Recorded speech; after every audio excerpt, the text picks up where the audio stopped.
सूर्य उदित होता है और अस्त को भी प्राप्त होता है और सूर्य की किरणों में क्षमता है धरती जिसके द्वारा प्रकाशित हो जाती है, लेकिन जब अस्त को प्राप्त हो जाता है तो पुनः अंधकार छा जाता है। ये रूटीन है, ये 12 घंटे के लिए दिन और 12 घंटे के लिए रात। किंतु सम्यक दर्शन के अभाव में, श्रद्धान के अभाव में यह मोह का अंधकार समाप्त नहीं हुआ है। ऐसे जीव भी हैं जिन्हें एक बार भी श्रद्धा की किरण, सोचो विचार करो, श्रद्धान के अभाव में बहुत लंबा चौड़ा ज्ञान रह सकता है किंतु उसका सदुपयोग नहीं हो पाता। ज्ञान होकर के भी उस पर समीचीनता नहीं आती, इसलिए वह ज्ञान किसी वस्तु को जानने में सहायक सिद्ध नहीं होता। उस ज्ञान के माध्यम से पदार्थ को जाना तो जा सकता है किंतु वह ज्ञान सम्यक ज्ञान के रूप में परिवर्तित नहीं, तब तक वह मोक्ष मार्ग में सहायक सिद्ध नहीं होता। ज्ञान से शून्य कोई भी जीव नहीं। ज्ञान प्रत्येक के पास है किंतु वह ज्ञान निराकुल ज्ञान नहीं है, उसमें हमेशा आकुलता बनी रहती है। तो आकुलता वस्तुतः क्या है? वह किसकी परिणति है, किस गुण की परिणति है? वह ज्ञान गुण की ही परिणति है, क्योंकि वह चेतन गुण है और उसी गुण के माध्यम से आत्मा को चेतन कहा है। किंतु आत्मा में इस चैतन्य गुण के अलावा अनंतानंत गुण हैं, उनका अस्तित्व अपने आप में स्वतंत्र है किंतु उसके अस्तित्व को बताने वाला चैतन्य गुण है, लेकिन उसके ऊपर आवरण है, मोह का भी आवरण है और भी ज्ञानावरणीय कर्म का तो है ही। तो ऐसी स्थिति में वह ज्ञान बोझ का काम करता है। हाँ, लंबा चौड़ा ज्ञान होने के उपरांत भी वह यदि आकुलित है तो वह सम्यक ज्ञान कहाँ रहा हो। और ये आकुलता सम्यक ज्ञान के सद्भाव में भी बनी रहती है। वो असंयम के कारण, वो कषाय का अथवा मोहनी कर्म का प्रभाव होने के कारण उसके प्रभाव में वह ज्ञान आया है, इसलिए वस्तु का स्वरूप ज्ञात नहीं हो पा रहा है। श्रद्धान होते हुए भी आकुलता मिट नहीं रही है, हमेशा वह शांत नहीं उसका ज्ञान, जबकि ज्ञान के द्वारा शांति मिलती है। ये भी कहा गया, विद्वान सर्वत्र पूज्यते, लेकिन वह विद्वान हो करके भी उसके अंदर यदि आकुलता है तो फिर वह विद्वान कहाँ रहा। वित्त का अर्थ भी होता है, तो विद्वान का अर्थ वह धनवान हो गया, वित्तवान है तो वह धनवान हो गया, किंतु ज्ञानवान होने के बाद भी उसके अंदर आकुलता यदि बनी है तो कभी भी उस आकुलता के साथ उसको शांति नहीं मिल सकती। शांति कहाँ मिलेगी? निराकुल भाव के साथ ही आप शांति का अनुभव कर सकते हैं, लेकिन हमेशा आकुलित होता है। मैं कई बार देखता हूँ, प्रतिदिन देखता हूँ, जैसे दर्शन करना है तो मान लो हम आ रहे हैं, आप शांति से दर्शन कर सकते हैं, लेकिन दौड़ने की क्या आवश्यकता। मैं कहीं जा थोड़ी रहा हूँ, मैं अंधेरे में थोड़ी हूँ, दिन में आ रहा हूँ, आपके बीच में हूँ। आपको शांति से दर्शन करना चाहिए। शांति हो तो दर्शन मिल रहे हैं, इसके बाद भी उसको शांति नहीं, इसी को आकुलता बोलते। महाराज ये तो आकुलता तो होनी चाहिए। आकुलता में दर्शन अच्छे नहीं होते। हाँ, आपको दर्शन करना है, कुछ और करना है। यही तो महाराज वही और करने के लिए मैं आया हूँ, दर्शन करने के लिए नहीं। करना क्या, पैर छूना। तो पैर छूना ये दर्शन थोड़ी कहलाया। या आप स्पर्श कर रहे हैं, दर्शन करो। स्पर्श करने से ही दर्शन का लाभ मिलता है, ऐसा कहीं कुछ है ही नहीं। लेकिन ये मना करने के उपरांत भी ये वृत्ति नहीं सुधरती, इसी को बोलते हैं आकुलता। कहीं भी जाओ, शायद मैं समझता हूँ कि भगवान के सामने भी इस प्रकार दौड़ धूप होती है क्या आपकी? नहीं, जबकि वो भगवान है। इससे ज़्यादा आकुल व्याकुल परिणाम होना चाहिए आपका। नहीं, वहाँ नहीं महाराज। तो भगवान से बढ़कर के कुछ देख रहे हैं क्या आप? श्रवण अभी भगवान बने नहीं, बनने की प्रक्रिया है ये। और दर्शन करो शांति से। शांति से करने से धार्मिक क्रियाओं में बिल्कुल समीचीनता आती है और उसका परिणाम भी अलग निकलता है। भोजन करते समय भी आकुलता के साथ नहीं होना चाहिए। एक एक ग्रास का स्वाद भी नहीं ले पाते आप। जल्दी है क्योंकि गाड़ी आने वाली है, उपयोग उधर जा रहा है। मतलब आप भोजन भी शांति से नहीं कर पाओ, तो आप शांति से क्या करते हैं हमें बताओ ना। ये आकुलता है, ये आकुलता भयानक रूप है ये। और इसमें कहीं किसी को भी अच्छा व दृश्य देखने को नहीं मिलता। इस प्रकार वहां पर ना करें। कहाँ पर? पंडाल में। हाँ, क्योंकि वहाँ पर और ज़्यादा भीड़ आएगी, इसलिए पंडाल की व्यवस्था की गई है। तो वहाँ पर शांति से उस दृश्य को देखना है और हमें भी देखना है किस प्रकार महान आत्मा का उत्थान होता है और उत्थान के लिए कौन कौन से साधन सामग्री हैं, उस ओर ध्यान देते हुए उस दृश्य को देखेंगे तो कुछ अपने भीतर भी जो मोह जागृत है वह शमन को प्राप्त हो सकता है। कषाय का शमन करना बहुत कठिन है।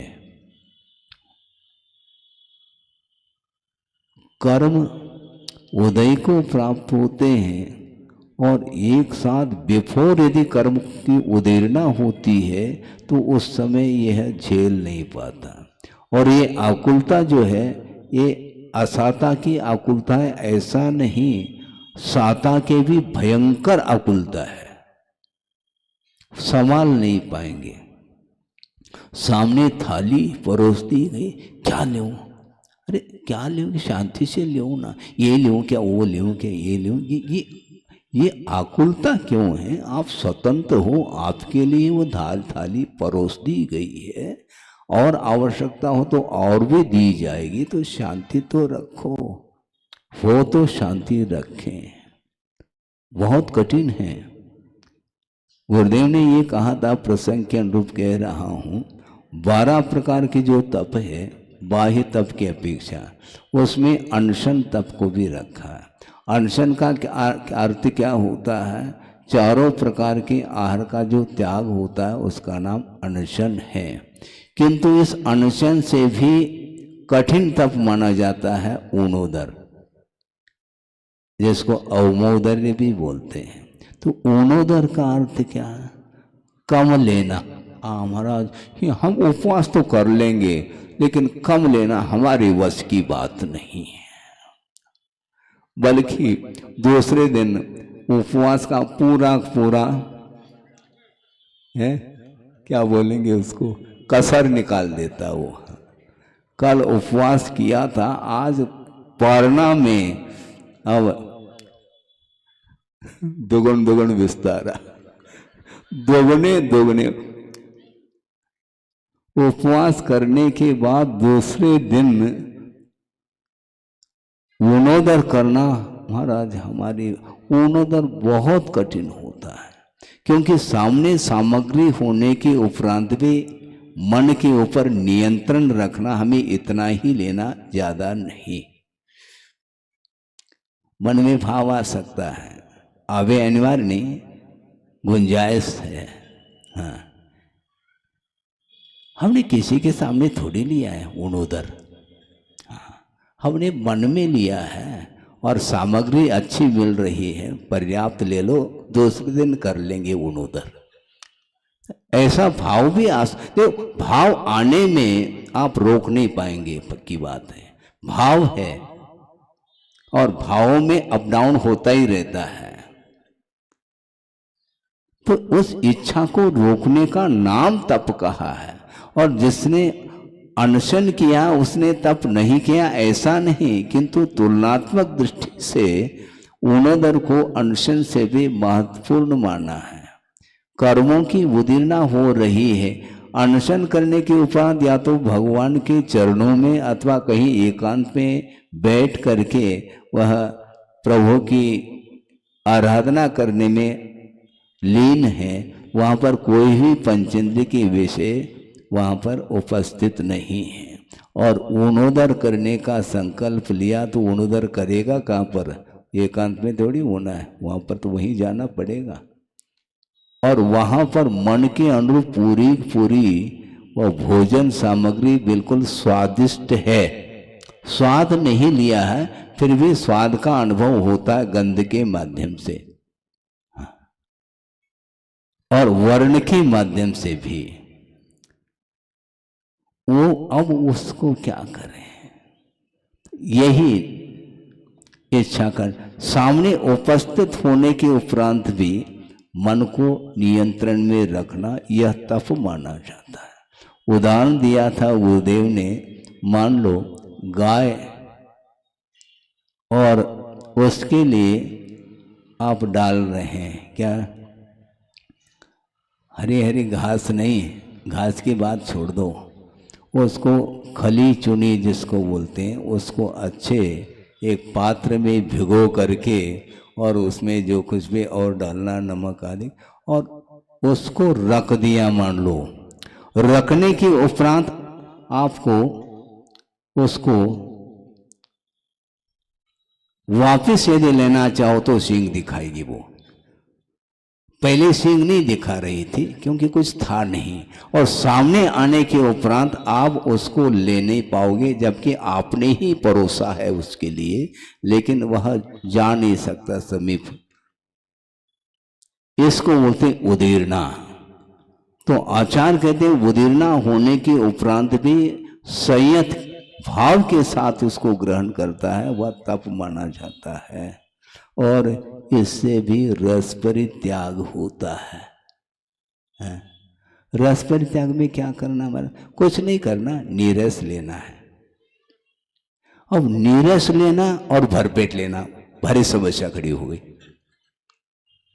हाँ, प्रतिदिन जो आप भोजन, जितनी मात्रा आपकी थी उतनी मात्रा में आपको भोजन लेकर के आना है, किंतु शर्त यह है कि नीरस लेना।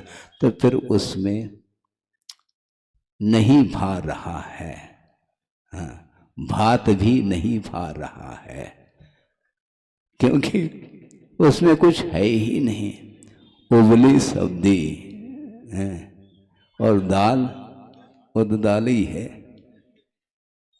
उसमें क्या है, कुछ है ही नहीं, मिर्च मसाला नहीं है। फिर उसको ग्रहण करने में क्या हो रहा है? मन नहीं करता। तो मन कहाँ गया तुम्हारा? तुम तो संगी हो, मन तुम्हारे पास है, लेना चाहिए ना चाव से। नहीं, अब चाव नहीं महाराज, इसी को बोलते अनिष्ट भाव। उसके प्रति राग नहीं, आपकी आसक्ति समाप्त हो गई। तो आसक्ति के ऊपर आपने विजय प्राप्त किया क्या? नहीं, वो मन के अनुकूल नहीं होने के कारण वो आपके लिए अनिष्टकारी सिद्ध हो रहा है। तो इस प्रकार इष्टानिष्ट के परिणाम के कारण ही हमेशा वह आकुलता का अनुभव करता ही रहता है। वह उसका मन शांत नहीं है। हाँ, और शांत नहीं है तो किसी न किसी वस्तु की इच्छा उसके अंदर पल रही है, और उस इच्छा के कारण ही उसका विकास रुका हुआ है। इस इच्छा को जिसने विजय प्राप्त कर लिया इसके ऊपर, उसके लिए कोई भी नहीं, कुछ भी दे दो, हाँ वो ले लेंगे, क्योंकि उसके दृष्टि में वह विषय नहीं किंतु ज्ञेय है, जानने योग्य पदार्थ है। ये अच्छा और बुरा क्यों सोच रहे हो? पदार्थ अच्छा बुरा नहीं, मन में अच्छी और बुरी की मान्यता पल रही है, उससे अपने को दूर होना। तो किस प्रकार आत्मा का विकास होगा, ये अब कल से प्रारंभ होना है। आज घट यात्रा है, कैसे मोक्ष मार्ग की यात्रा तय करते हैं वो कल से हम देखेंगे। किस प्रकार गर्भ में जीव आता है, कैसा जन्म होता है, उसके बाद किस प्रकार विकास होता है। ये विकास और विनाश ये दोनों आत्मगत परिणाम के द्वारा ही संभव है।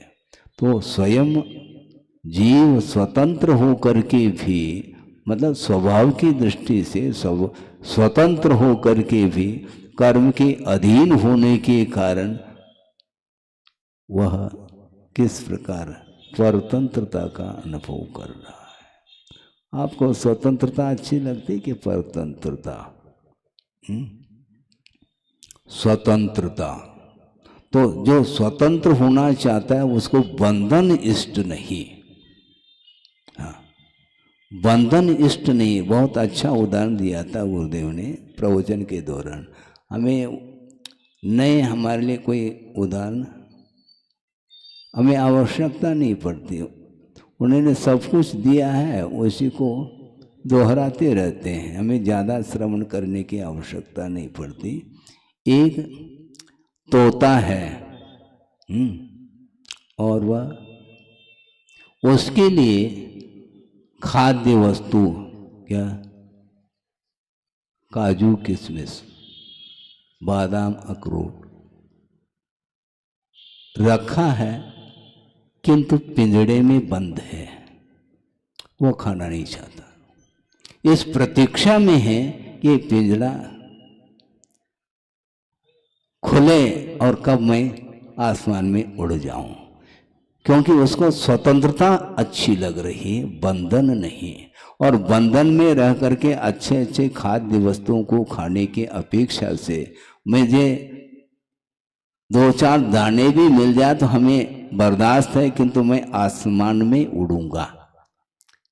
ये स्वतंत्रता की एक इच्छा है। और जो परतंत्र होना पसंद करता है, तो कबूतर को देख लो आसमान में, उसको उड़ा दो, फिर भी घूम फिर करके वहीं पर आ जाता है। उसको पिंजड़े में बंद रखो तो भी उसको बाहर जाने की इच्छा नहीं, क्योंकि वह परतंत्रता को स्वीकार कर रहा है। बंधन उसे इष्ट है, क्योंकि खाद्य वस्तु हमें मिलती है, इसलिए बंधन ठीक है। वो ठीक नहीं, क्योंकि तात्कालिक वह खाद्य वस्तु आपको मिल सकती है, किंतु उसके माध्यम से बंधन से मुक्ति नहीं मिलेगी।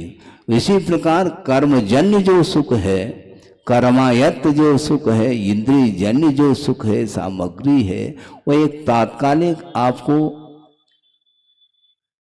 शारीरिक सुख के लिए वह कारण के रूप में वह सामग्री उपस्थित है, किंतु उसमें निरंतरता नहीं, स्वाधीनता नहीं। तो जो स्वाधीनता नहीं है तो उसमें कौन सा सुख है? पराधीनता जो है वो सुख नहीं, वह सुखाभास है, सुख का आभास है, वस्तुतः वह सुख है नहीं। किसी भी इंद्रियजन्य सुख हो वह स्वाभाविक सुख नहीं। किसी ने प्रशंसा कर ली, उसमें जो सुख का अनुभव आपने किया यह भी पराधीन है, क्योंकि वह प्रशंसा यदि नहीं करते तो वह आनंद नहीं। तो जो आनंद आ रहा है वह दूसरे के अधीन ही तो हुआ। इसलिए श्रमण हमेशा पराधीन सुख की इच्छा नहीं रखते। कोई प्रशंसा करे तो ठीक, न करे तो ठीक, आलोचना करे तो ठीक, क्योंकि ये सारे सारे शब्द ही तो है। निंदा परक शब्द और प्रशंसा परक जो शब्द है, ये दोनों कर्णेंद्रिय के विषय बन रहे हैं। इसमें पराधीनता है। आलोचना कर दी तो बस संक्लेश का अनुभव करता है, प्रशंसा कर ली तो वंस मोर कहता है, जबकि दोनों शब्द है। बहुत कठिन काम है ये, दोनों शब्द है। और मान लो उस प्रशंसात्मक शब्द को पूरी सभा ने सुन ली है, किंतु पूरी सभा को आनंद नहीं, किंतु जिसको फोकस बनाया है उसको आनंद का अनुभव कर हो रहा है। बाकी सबको थोड़ी, हमारी थोड़ी प्रशंसा की है। प्रशंसा तो उस व्यक्ति विशेष की है। तो वह शब्द सुनते हुए भी आनंद नहीं उसको, क्योंकि मेरी प्रशंसा नहीं हो। तो ये मेरा तेरा जो लगा हुआ है, यही जो है ना क्षणिक सुख के लिए वह आतुर है। कर्णेंद्रिय विषय नहीं है वो, जो सब लोग सुन रहे हैं उनको आनंद क्यों नहीं आ रहा? मेरी प्रशंसा थोड़ी करी है, जिसकी की है उसको आनंद है, जिसकी की है उसको आनंद है। और यही कर्म बंध के लिए कारण माना जाता है। सबने सुन लिया प्रशंसात्मक शब्द, किंतु नीच गोत्र का बंध सब कर ले अनिवार्य नहीं, क्योंकि जिसने आनंद मनाया है उसमें उसको नीच गोत्र का बंध होगा। सुनने मात्र से नीच गोत्र का बंध नहीं हो सकता, क्योंकि मैं सुनने के लिए तो बैठा हूं, आप प्रशंसा कर रहे हैं और टाली के ऊपर टाली गड़गड़ाहट, तो वो टाली सब लोगों ने सुना है उस टालियों को, और हमने भी सुना है, और मुझे फोकस करके किया गया। इसके बाद भी उसके साथ मैं संबंध रखूं तो कर्म का बंध हो सकता नहीं है। तो वह जहां पर चिकनाहट है वहां बंद है। धूलिकण आ रहे हैं दीवार की ओर, टकराहट हवा के कारण, और चले जा रहे हैं वो धूलिकण, और उस दीवार पर यदि चिकनाहट है तो वह धूलिकण चिपकेंगे। उसी प्रकार मेरे अंदर आह्लाद उत्पन्न हो तो बंद होगा, नहीं तो नहीं, क्योंकि इंद्रिय जन्य आनंद माना जाता है। यह कर्म बंध के लिए कारण कहा है, और संसारी प्राणी इसका भूखा है। मेरे कोई प्रशंसा नहीं कर रहा, मुझे कोई पूछ ही नहीं रहा। तुम्हें क्यों पूछे, जबकि तुम स्वतंत्र हो? परतंत्र क्यों होना चाह रहे तुम? अभी तो कह रहे मैं स्वतंत्र हूं, और दूसरे क्षण में मुझे कोई पूछ ही नहीं रहा। ये क्या हो गया? क्षण क्षण में परिवर्तन। इसलिए राग और द्वेष से ही आकुलता हमेशा बनी रहती। इससे ऊपर उठने के लिए निरंतर आगमकारों का उपदेश है, और उस उपदेश को सुन करके उसको आत्मसात करने का जो पुरुषार्थ करता है वही मोक्ष पुरुषार्थ माना जाता है। तो महाराज हम लोगों के लिए कोई है क्या नहीं कि केवल श्रवण के लिए है? नहीं, ऐसा नहीं, आपके लिए भी है। राग की मात्रा यदि घट रही है, विषय जन्य जो राग है उसमें यदि कमी आ रही है, निश्चित रूप से वह आस्था का ही प्रतीक माना जाता है। बिना आस्था के, बिना श्रद्धा के वह विषय में कमी संभव नहीं है। सुबह भी वही खाया, शाम को भी वही, कल भी वही, परसों भी वही, और बरसों से वही खाते आ रहे हैं। फिर खाते में नया क्या है हमें बताओ? वही खा रहे हैं, हाँ, खा वही रहा है। और खाते में क्या? खाते में और जमा होता चला जा रहा है वो खाद्य सामग्री। जबकि काल की ओर दृष्टि रखते हैं तो प्रत्येक द्रव्य प्रति समय परिणमनशील है।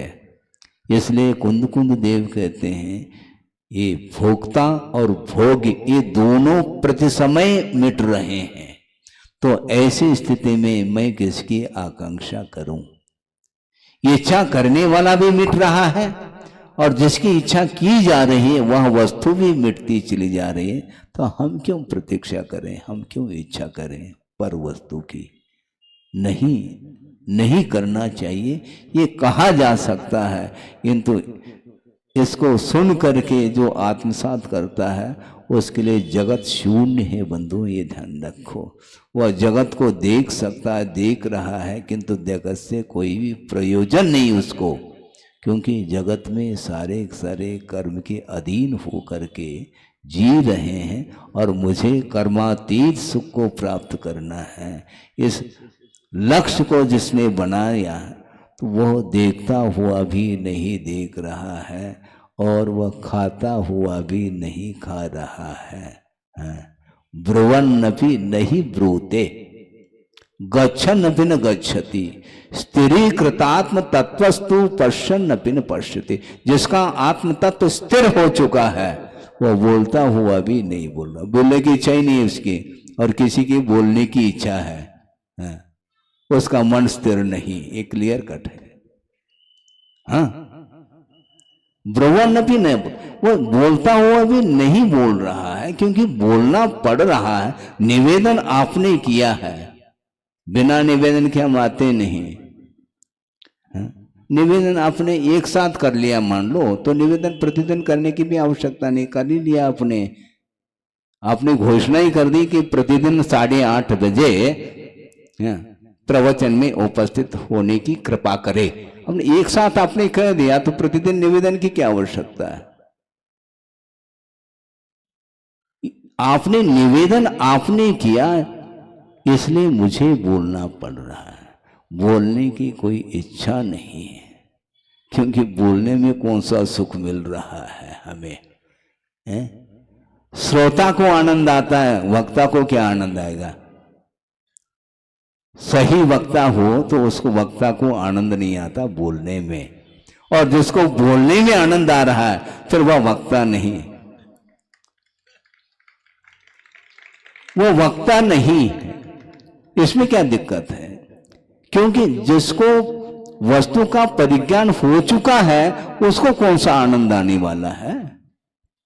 उपदेश उसको दिया जा रहा है जिसका विकास रुका हुआ है, उसके लिए उपदेश है।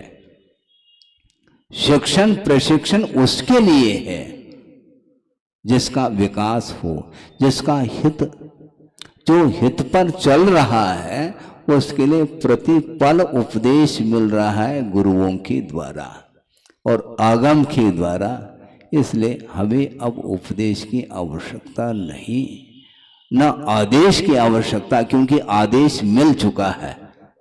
बार बार क्या आदेश देंगे वो? और यहां तक कहना चाह रहे हैं गुरुदेव, अनुपदेश, बिना उपदेश के आदेश को स्वीकार कर लेना है, जीवन का उद्देश्य बना लेना चाहिए हमें। भगवान की आज्ञा को शिरोधार्य करना है। तो इसलिए एक बार उन्होंने लक्ष्य बनाया है, अब बाहर उनको किंचित मात्र भी सुख नहीं मिलने वाला है, और आप टाली के ऊपर टाली बजाते रहो, इससे उनको कोई भी सरोकार नहीं है। क्योंकि उनके लिए इससे क्या प्रयोजन है? आप नहीं भी ताली बजाओगे तो भीतर जो आवाज आती है, ज्ञान की आवाज, उसको सुनने वाला चाहिए। उसके लिए कान है ही नहीं आपके पास। क्योंकि वो शब्दातीत सुख है और ये तात्कालिक हर्ष के लिए कारण बन रहा है। वो हर्षित नहीं होते, क्योंकि साधना करने वाला जो साधक होता है वो हर्ष और विषाद से ऊपर उठ करके उसकी साधना निरंतर चलती है और साधना के बल पर वो अलौकिक आनंद को प्राप्त करने का इरादा उनका बन चुका है। तो इसीलिए वो किसी भी प्रकार से अन्य वस्तुओं के माध्यम से जो सुख का अनुभव कर रहा है संसारी प्राणी, उस ओर उनकी दृष्टि नहीं जाती। यदि चली भी जाए तो उस रूप में वह स्वीकार नहीं करते उसको। पदार्थ को जानना और पदार्थ के जानते हुए ग्रहण का भाव रखना है। यदि ग्रहण का भाव है फिर वह ज्ञान काम नहीं कर रहा है। आपके पास ज्ञान है, स्वरूप का ज्ञान है, फिर बार बार उपदेश की क्या आवश्यकता। आप माला फेरते हैं, हाँ महाराज, तो माला फेरते तो पंच परमेष्ठी की आराधना आप कर रहे हैं, फिर और की क्या आवश्यकता है। महाराज ये तो रोजाना फेरते हैं, हाँ, मतलब पंच परमेष्ठी की आराधना भी आपको फीकी नजर आ रही है, नहीं है तो इस प्रकार क्यों कह रहा है। महाराज ये तो फेरते ही है, हम कुछ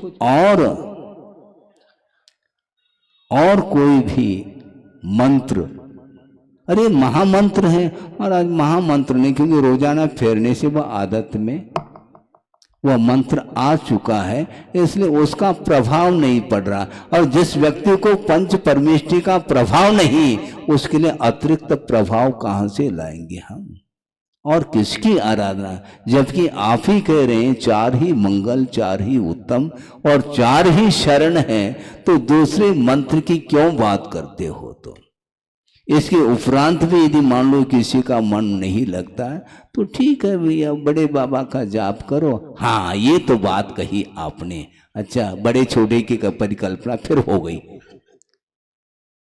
अरहंत में बड़े बाबा समाहित है क्या नहीं, हम ये पूछना चाहते हैं। अपने तरफ से ये प्रश्न मंच है, आपने तो खूब प्रश्न करते हैं आप, उत्तर मुझे देना पड़ता, अब मैं प्रश्न कर रहा हूं, अरहंत परमेष्ठी में बड़े बाबा समाहित है क्या नहीं। जब है तो फिर बड़े बाबा का मंत्र देने से आप क्यों ज्यादा प्रफुल्लित होते हैं, इसका उत्तर कौन देने वाला। इसका आपकी धारणा क्या है। बड़े बाबा अलग हैं और ये तो अरंत है। अरंत करना तो हम लास्ट में कर लेंगे, समाधि के समय पर अरंत कर लेंगे, अभी तो बड़े बाबा चाहिए। ये सब क्या है, निषेध नहीं कर रहा हूं, नहीं तो उससे भी वंचित हो जाओगे और अन्य बातों में लग न जाओ। तो मान लो पंच परमेष्ठी के उसमें मन नहीं लग रहा है तो और कोई भी मंत्र ले लो, पार्श्वनाथ का मंत्र जाप करो, शांतिनाथ भगवान का करो। ये सब जो है ना, ये हमारी दृष्टि वो बहुत स्थिर नहीं है, इसलिए वह भिन्न चाह रहा है, जबकि सामान्य में विशेष गर्वित होता है, विशेष और कुछ है ही नहीं। 5 ही परमेष्ठी कितने, और फिर छठवा कौन से परमेष्ठी, ये 5 ही परम इष्ट है, फिर और छठा कौन सा है। अरहंत में 24 तीर्थंकर समाहित है और शुद्ध में अनंतानंत शुद्ध परमेष्ठी शुद्ध में समाहित है। अरहंत भी अनंत हो चुके हैं, शुद्ध परमेष्ठी भी अनंत हुए हैं, सभी अनंत के रूप में हुए हैं। उसमें आपका मन स्थिर होना चाहिए, उसमें नहीं होता है, इसलिए एक ऐसा मंत्र दो, मान लो दे दिया है, 10 दिन जाप कर लिया, महाराज कोई दूसरा मंत्र, मतलब ऊब रहा है, वो नया चाहता है। नया क्या है, पुराना क्या है। नया और पुराना हमने कल भी कहा था, वह पर्याय की अवस्था की विशेषता है, किंतु सब में वही तत्व विद्यमान है। इसलिए पंच परमेष्ठी की आराधना करने के लिए, सामूहिक आराधना करने के लिए अवसर आपको मिलने जा रहा है। भिन्न भिन्न पात्रों के माध्यम से आप आराधना करेंगे और जो पात्र नहीं बना है वह भी उतना ही आनंद उसको भी मिलना, ये ध्यान रखो, नहीं तो बिल्कुल पराधीनता हो जाएगी। हजारों की संख्या में जनता आएगी और सारे मुकुट पहन करके आ रहे हैं क्या? वो पात्र हैं क्या? फिर पात्र नहीं तो कौन है महाराज? अपात्र है क्या? नहीं, आराधना करने का अधिकार सबका है। हाँ, आराधना मन से हुआ करती है। उसके लिए ये जिसके पास क्षमता है तो वह अर्थ भी लगाता है और कुछ लगाना वो भी लगा लेता है। इसलिए आचार्यों ने ये कहा कि कृत कार्य पर अनुमोदन के माध्यम से भी धर्म की आराधना की जाती है। जो पशु हैं, गाय भैंस बंदर इत्यादि, वो आहार देते हैं। आप सुन रहे हैं क्या? नहीं महाराज, हाँ हम बड़गान बहुत दिन हो गया। अच्छा, फिर आकुलता शुरू हो गई, पुनः वहीं पर आ गए हम। ये आकुलता क्यों? आपको नहीं मिल रही ऐसा ना, आप प्रतिपल पड़गा रहे हैं, ध्यान तो जाए उस ओर। यदि मन में है आहार देने का पवित्र भाव आपके मन में है तो आप आहार दे चुके हैं। हाँ, और इसको यदि इनकार करोगे तो फिर मन से आराधना नहीं होगी, मात्र काय से आराधना होगी। ऐसा मान के चलो, फिर मात्र कृत से ही आराधना होती, कार्य से नहीं होती, ऐसा मान लो। आपके कहने से हम मानने के लिए इसलिए तैयार नहीं, जब आगमकारी इस ढंग से स्वीकार कर रहे हैं, कह रहे हैं कि कृत कारित अनुमोदन मन वचन काय से धार्मिक अनुष्ठान किया जा सकता, करना चाहिए। इसलिए जितनी भी जनता आएगी वो उनके प्रत्येक व्यक्ति के अंदर वह पवित्र भाव विद्यमान है, उसको आप नकार नहीं पाओगे, ध्यान रखो। और 100,000 इंद्र तो एक ही होगा और अन्य जितने भी इंद्र है उनको अपेक्षाकृत कम पुण्य का संचय होगा, ऐसा देवों में, यहाँ की बात नहीं करना हूं। देवों में सारे इंद्रिय है क्या? इंद्र भी है, पुतिंद्र भी है, सामायनिक भी है, सब कुछ है। असंख्यात देव और देवांगनाएं हैं, वो सारे मिलकर के प्रभु की आराधना कर रहे हैं। तो आराधना करने से पुण्य का संचय होता है कि मात्र वस्तु के माध्यम से संचय होता है? आप बोल भी रहे, भावों की निर्मल सरिता में अवगाहन करने आया हूं। ये सरिता कहां चली गई आपकी? सूख गई क्या? भावों की निर्मल सरिता है, हंस रहे बहने मंडल की है?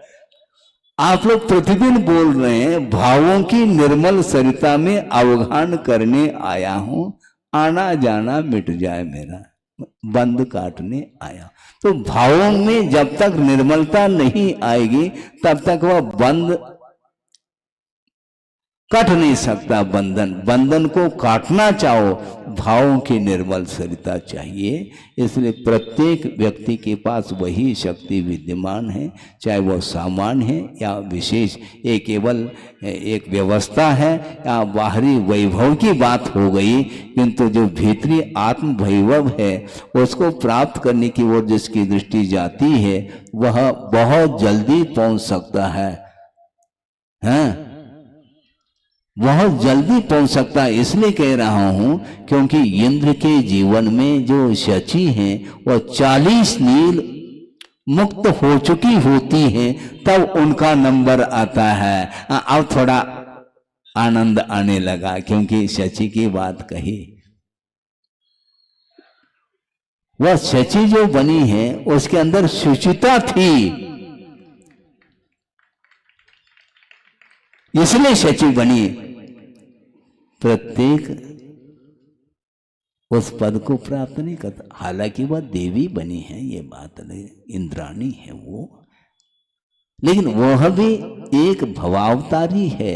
वहां से यहाँ निश्चित रूप से स्त्रीलिंग छेदन होगा उनका, और यहाँ पर पुरुष बन करके वह मुक्त हो जाएगी। तो हमें मोक्ष प्राप्त करना है क्या कुछ और पर प्राप्त करना है? हमें मोक्ष पद प्राप्त है, और कोई पद नहीं चाहने हैं, और कोई भी पद हमें नहीं चाहिए। मोक्ष पद प्राप्त ये, लेकिन प्राप्त ये प्राप्ति हो कहने से नहीं, मोक्ष को प्राप्त करने के लिए जो विधि है, जो आचरण है, उसको आप निरंतर करते चले जाएंगे तो उस आचरण के माध्यम से ही वह पद मिलने वाला है। वह पद कभी भी छूटने वाला नहीं। और ये सौधर्म पद जो आपको मिला है, ये 5 दिन के लिए वह मुकुट मिली है, ये ध्यान रखो। मुकुट उसके बाद उतर जाएगा वो। ये भूतपूर्व सौधर्म, हाँ, ये विशेषण और जुड़ेगा। क्यों? सही कह रहा हूं मैं। ये भूतपूर्व MLA, भूतपूर्व ये राष्ट्रपति, हाँ, राष्ट्रपति है होते हुए भूत और लगा हुआ है पीछे। ये सब क्या है? ये तात्कालिक है ये वैभव, किंतु त्रैकालिक जो वैभव है, आत्म वैभव है, उसको प्राप्त करने के लिए हमें पुरुषार्थ करना है। और इतना मैं पर्याप्त समझता हूँ। 10:05 हुआ है, क्योंकि कल से जो है ना वही होगा, बताते जो भी होगा। इसलिए इतना आपको विषय दिया है। कम से कम यहाँ पर 15-16 दिन हो गए मड़िया जी में, क्योंकि लगे थे महाराज शहर में तो आपने 6 महीने निकाले हैं, तो कम से कम ठीक है भैया, एक पक्ष ही सही है। हाँ, जो जिनेंद्र भगवान का पक्ष लिया है जिसने, उसके लिए एक पक्ष देने में भी उतना ही पुण्य लगता है, ध्यान रखो। क्योंकि शहर वाले तो यहाँ आए हैं और यहाँ वाले शहर भी आए हैं, तो स्थान विशेष से क्या प्रयोजन है? अपने को भाव तक पहुंचना है, भाव आपके अधीन है। इसलिए निरंतर प्रभु की आराधना करेंगे तो निश्चित रूप से प्रभु पद प्राप्त हो सकता है। हो इस पवित्र भावना के साथ।